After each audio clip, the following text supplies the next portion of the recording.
Welcome to Storytime on the Death Star, where every Christmas, me and my cronies in the Galactic Empire will weave you a tale for Christmas time.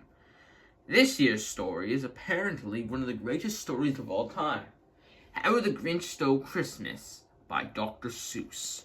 Master, why did you call me out of my meditation chamber? Lord Vader, I need you for something very important. I need you to be the Grinch. What? Why the Grinch? Because you're both very, very grumpy. Now change into a new suit. But I like this suit. Then wear it! Okay, my master. Now, let me weave you a tale. Every Who down in Whoville liked Christmas a lot. Yay, Christmas! But the Grinch, who lived north of Whoville, did not. Vader, this is your scene! Oh, sorry. I am the Grinch. The Grinch hated Christmas, the whole Christmas season. Now please don't ask why. No one quite knows the reason. Why? I just told you not to say why. It could be his head wasn't screwed on just right. Ow. It could be, perhaps, that his shoes were too tight. But I think that the most likely reason of all may have been that his heart was 2 sizes too small. But whatever the reason, his heart or his shoes, he stood up there on Christmas Eve, hating the Whos, staring down from his cave with a sour, grinchy frown at the warm, lighted windows below in that town. For he knew every Who down in Whoville beneath was busy now hanging a mistletoe wreath. And they're hanging their stockings, he snarled with a sneer. Tomorrow is Christmas. It's practically here.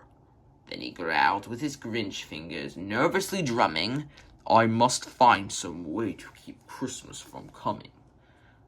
For tomorrow, he knew, all the Who girls and boys would wake bright and early, rush for their toys, and then... Oh, the noise.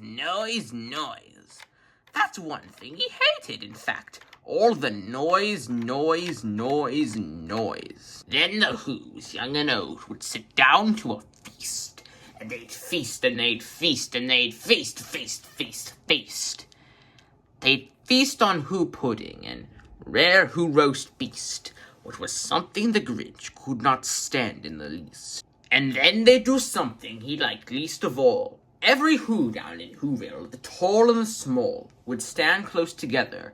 With Christmas bells ringing, they'd stand hand in hand, and the Whos would start singing. And they'd sing, and they'd sing, and they'd sing. And the more the Grinch thought of this Who Christmas sing, the more the Grinch thought, I must stop this whole thing. Why, for 53 years I've put up with it now. I must stop this Christmas from coming. But how? Then he got an idea. An awful idea. The Grinch got a wonderful, awful idea. I know just what to do, the Grinch laughed in his throat. And he made a quick Santa Claus hat and a coat. And he chuckled and clucked. What a great Grinchy trick. With this coat and this hat, I'll look just like St. Nick. All I need is a reindeer. The Grinch looked around, but since reindeers are scarce, there was none to be found. Did that stop the Grinch? No, the Grinch simply said. If I can't find a reindeer, I'll make one instead. So he took his, dog, Max, and he took some black thread, and he tied a big horn on the top of his head. Then he loaded some bags and some old empty sacks on a ramshackle sleigh. Then he hitched up old Max. Gonk, gonk, gonk. And the Grinch said, "Good up!" And the sleigh started down towards the homes where the Whos lay a-snooze in their town. All their windows were dark. Quiet snow filled the air. All the Whos were all dreaming sweet dreams without care. When he came to the first little house on the square. This is stop number 1, the old Grinchy Claus hissed as he climbed to the roof, empty bags in his fist. let's do this. Then he slid down the chimney, a rather tight pinch, but if Santa could do it, then so could the Grinch. He got stuck only once for a moment or two. A little help.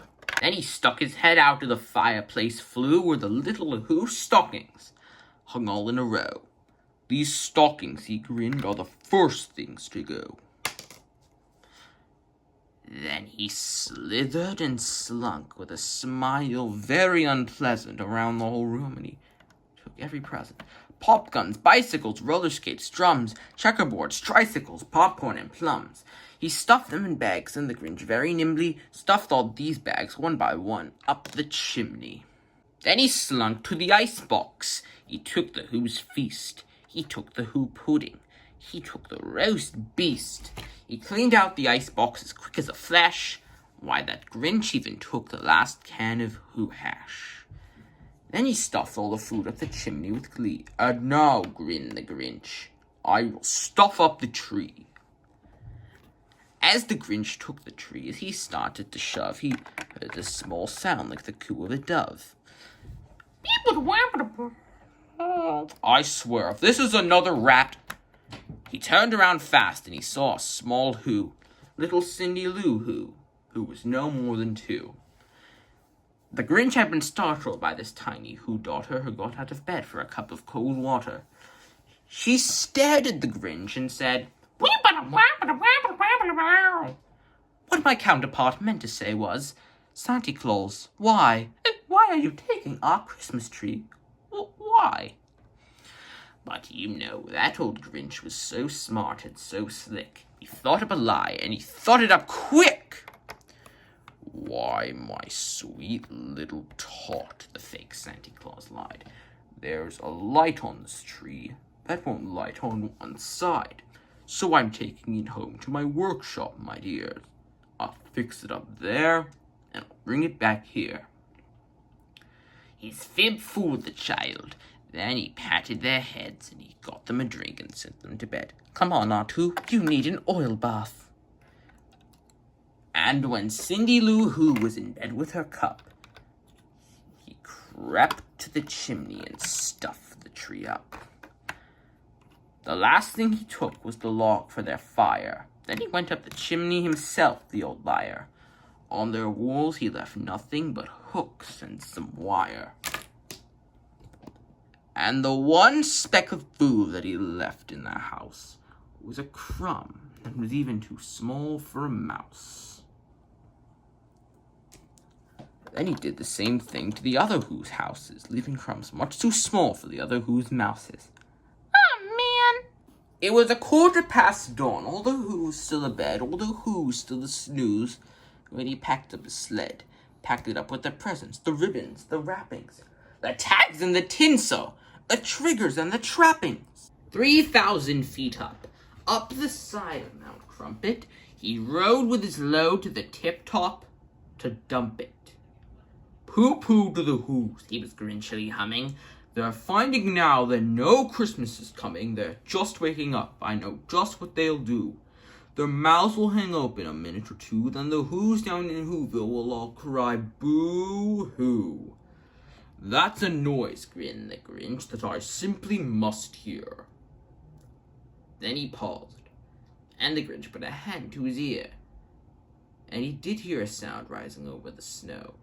It started low, then it started to grow. But this sound wasn't sad. Why, the sound sounded merry. It couldn't be so, but it was merry, very. He stared down at Whoville. The Grinch popped his eyes, and then he shook. What he saw was a shocking surprise. Every Who down in Whoville, the tall and the small, was singing without any present at all. He hadn't stopped Christmas from coming. It came. Somehow or another, it came just the same. And the Grinch, with his Grinch feet ice cold in the snow. This isn't snow, this is lava. Just continue. Okay. Stood puzzling and puzzling. How could it be so? It came without ribbons. It came without tags. It came without packages, boxes, or bags. He puzzled 3 hours till his puzzler was sore, and the Grinch thought of something he hadn't before. Maybe Christmas, he thought. doesn't come from a store. Maybe Christmas, perhaps, and a little bit more. Well, what happened then? Well, in Whoville, they say that the Grinch's small heart grew 3 sizes that day. And now that his heart didn't feel quite so tight, he whizzed with his load through the bright morning light. Presents for everyone! Yay! He brought back the toys, all the food for the feast, and he himself, the Grinch, carved the roast beast. The end. I hope you enjoyed the first edition of Storytime on the Death Star. We'll come back to you next year with an even better Christmas tale. Master, when can I take this Santa suit off? You'll keep it on forever until Christmas morning. Fine. Thank you for listening. Don't forget to like, comment, and subscribe. Goodbye.